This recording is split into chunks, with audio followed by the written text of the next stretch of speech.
La psychanalyse et la société avec Joseph Zudas.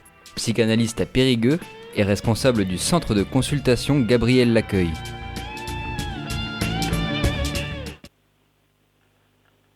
Bonjour chers auditeurs de Radio Libre en Périgord, la radio qui vous écoute.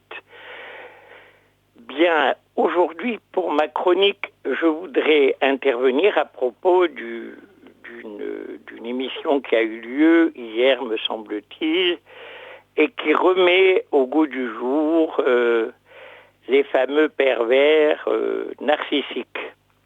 Voilà, pour faire un tout petit bout d'histoire, il y a quelques années, une psychologue, je crois, basque, a écrit un livre sur la perversion narcissique à la façon psychologique, c'est-à-dire que comme il est de bon ton depuis quelques années, la psychologie s'est mis à faire des séries comme ça avec les dyslexiques, tous les 10 orthographiques, et il y a eu cette série des pervers narcissiques dont les patients se sont emparés, bien sûr, et lors de désaccords, les femmes se sont mis à traiter leurs ex-époux de pervers narcissiques. Et bien sûr, elles étaient maltraitées, mais comme toujours, pour chercher des certitudes, on a besoin de nommer les choses, et il y a toujours actuellement des poussées vers ça, non seulement nommer, mais surtout mettre en série. Ce qui fait qu'effectivement, si on se passe de la parole des sujets, on utilise quelques traits comme ça, et à propos des enfants, des femmes, des hommes, il y a des séries constituées. Eh bien, voilà, la première des choses que je voudrais rectifier, c'est ça, c'est que sans avoir la parole des sujets, on peut difficilement les accompagner pour dénouer les symptômes qui les empêchent de vivre à peu près sans problème. Alors, bien sûr, au centre de consultation ou dans ma pratique, je reçois des hommes ou des femmes maltraités, et il y a quelque chose qui a été dit, peut-être, je crois, par une psychologue, puisque j'ai pas compris quelle était sa fonction.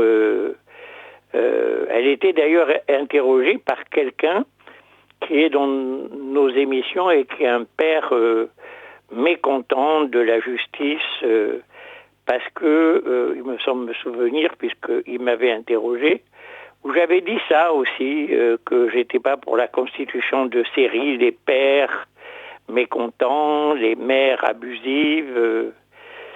Je crois qu'il évoquait le fait que les enfants étaient souvent placés du côté de la mère et que les pères étaient écartés. Je lui ai dit que les pères, les mères, dans la psychanalyse, ça disait pas grand-chose si on connaissait pas leur histoire,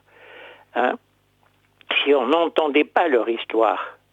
Voilà, ça c'est pour la psychanalyse. Maintenant, pour la psychologie, il y a quand même une psychologie clinique où la parole des patients est mise en avant. Et donc, cette psychologue, fort avisée, faisait remarquer que les pervers ne venaient pas en analyse. Alors là, il ne s'agissait plus des pervers narcissiques, mais des pervers qui ne venaient pas ou qui restaient très peu en psychothérapie, et donc on ne pouvait pas savoir. Voilà. Ça, c'est très juste qu'une angoisse les saisit à partir du moment où la personne qui les accueille ne jouit pas des récits qu'ils peuvent faire, parce que effectivement, les pervers ont pour habitude d'essayer de faire jouir l'autre dans une jouissance malsaine. Voilà la chose que je dirais comme un trait. Après, j'ai reçu à ma consultation certains pervers qui sont restés, qui étaient assez malheureux, de même que il m'est arrivé de recevoir des enfants de 12-13 ans qui étaient des enfants où la perversion était là, induite par un des deux parents. Hein. Voilà, toujours dans ce que j'ai pu entendre de leur histoire. Et cet enfant, il n'est pas parti, il est resté suffisamment longtemps pour qu'on arrive à dénouer ce qui avait mis son désir dans cette voie. V-O-I-X. Bon, donc je reviens à ça. Il y a quelque chose qui a conclu les propos qui m'a intéressé et amusé, c'est que l'intervieweur disait « Mais alors, comment on fait aujourd'hui pour saisir une femme, pour rentrer en contact sans se faire traiter de pervers ?» Parce que actuellement, évidemment, il devait faire dans sa pensée référence au mouvement MeToo ou autre, c'est les femmes qui se sont mis à parler de ce qu'elles subissent, et on peut en être heureux d'ailleurs, parce que je pense que elles peuvent produire dans le lien social non seulement de la justice, mais aussi peut-être un apaisement progressivement. Ceci dit, la littérature ne confirme pas toujours le bien fondé de ces mouvements. Je crois qu'il y a un roman qui raconte bien ça, qui s'appelle L'Empreinte, où l'auteur a fait un roman à partir de quelque chose qu'elle avait subi. Le grand-père maternel avait abusé, elle et ses deux jeunes sœurs, de 6 à 9 ans, je crois. Et elle en a fait une fiction tout à fait intéressante que nous avons lue au centre de consultation, parce que nous prenons aussi nos outils dans la littérature, parce qu'il arrive fréquemment que l'artiste précède le psychanalyste, comme ça a été le cas par exemple du roman de Marguerite Duras, L'Olvestein. Voilà ce que je voulais dire simplement aujourd'hui,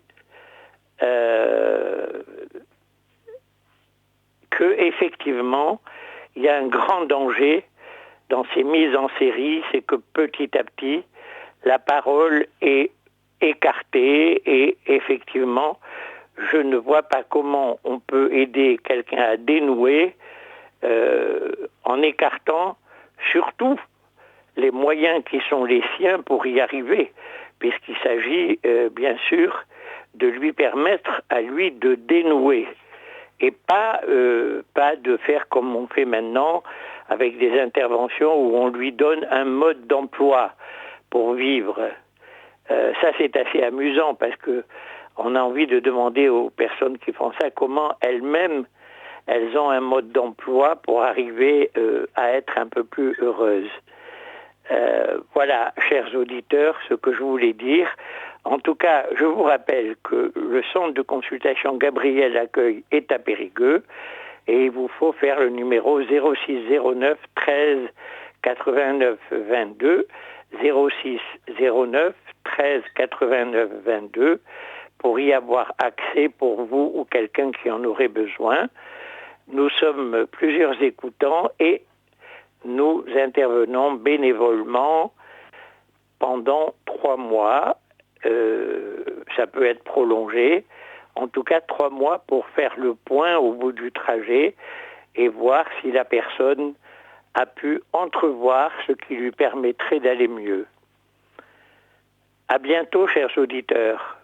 Merci de votre écoute. Rappelez-vous, Radio Libre en Périgord, cette radio qui vous écoute et qui offre des débats, bien sûr, qui font l'objet de discussions aussi. À bientôt.